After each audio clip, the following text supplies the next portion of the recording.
बकुला बिना पीपरो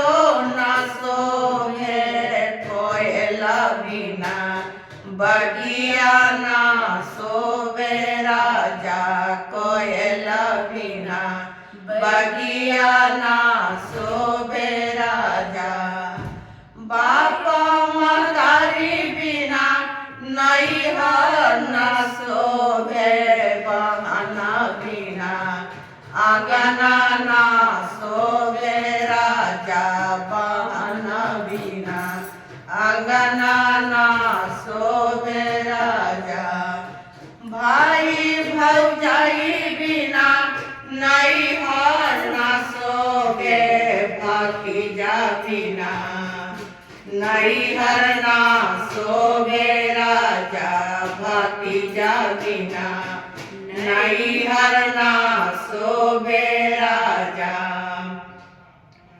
सास ससुर बिना ससुरा न शोभे देवर बिना अंगना न शोभे राजा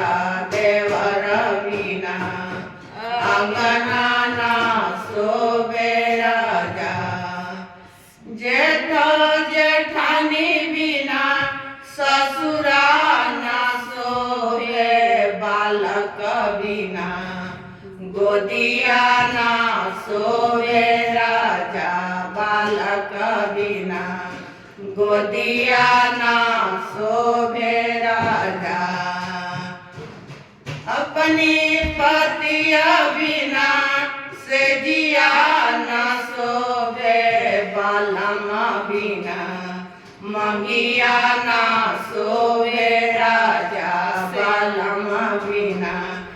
से जिया न शोभे राजा बालम बिना से जिया न शोभे राजा।